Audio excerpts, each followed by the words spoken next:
Bismillahirrahmanirrahim.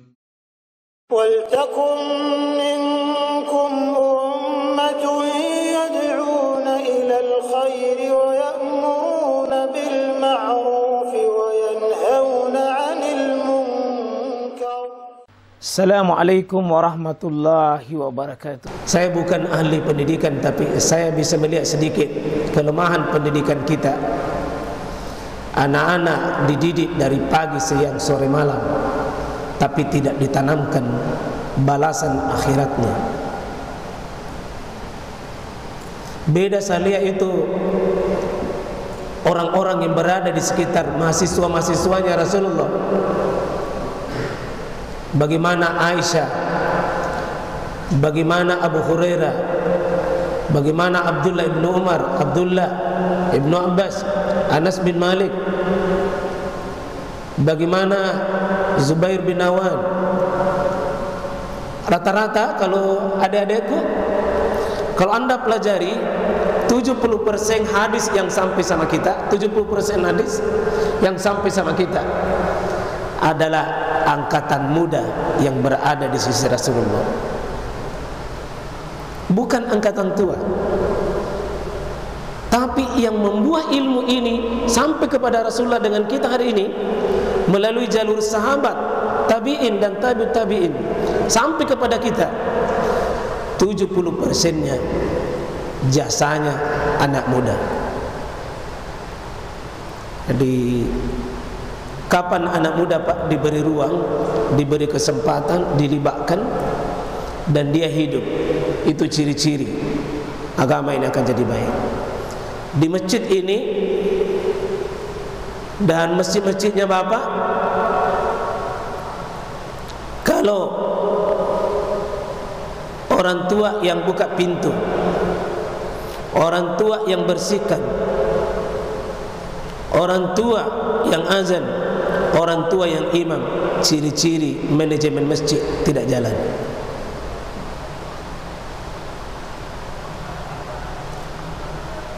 Coba-coba Pak kita dengar, kalau ada masjid orang tua sering azan, itu ciri-ciri ada yang tidak jalan manajemennya di situ. Ada yang tidak jalan.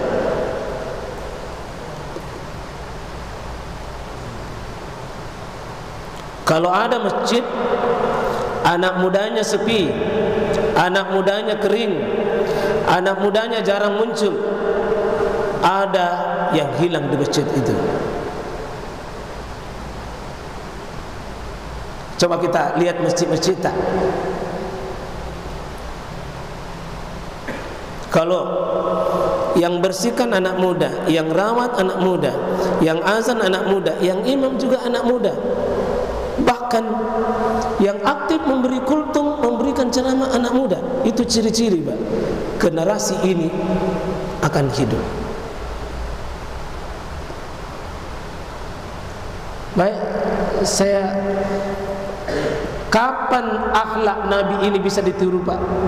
Kalau liman kana yarjullaha wal yaumal akhir. Saya selalu prihatin Pak, kalau dunia pekerjaan manapun, profesi manapun tidak kuat tertanam itu yarjullaha wal yaumal akhir, mudah putus asa dalam pekerjaannya, mudah meninggalkan kewajiban, tidak nikmat dalam pekerjaan kalau tidak ada ini. Berharap akhirat, nikmat akhirat. Istilahnya, kalau dodong kita pak tak pergi di akhirat, pasti dodong tongi akhlak tak sama Nabi, pasti dodong. Karena akhlak ini Pak beda dengan adab. Akhlak itu hasilnya dari produksi ketaatan.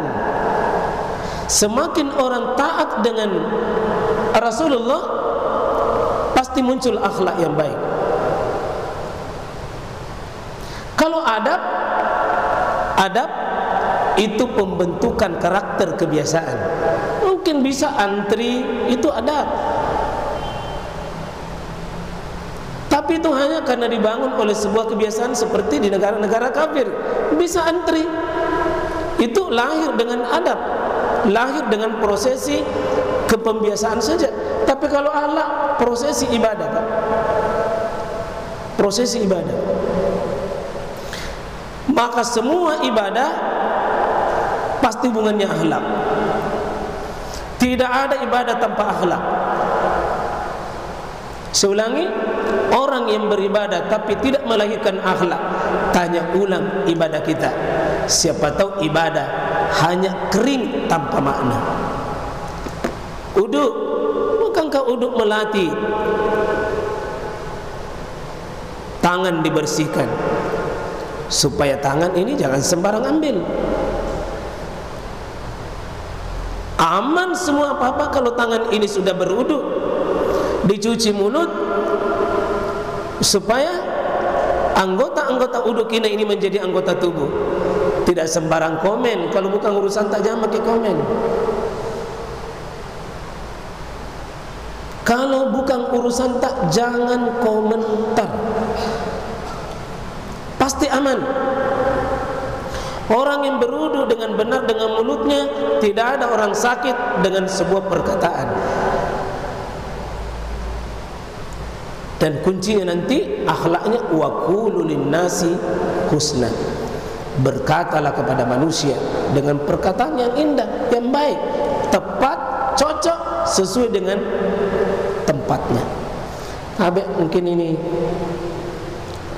saya lanjut sedikit. Ini pengumuman Allah kepada kita, Pak.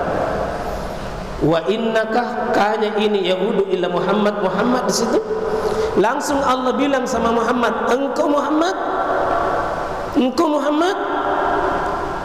la ala, sungguh di atas. La-nya ini bukan huruf biasa ini.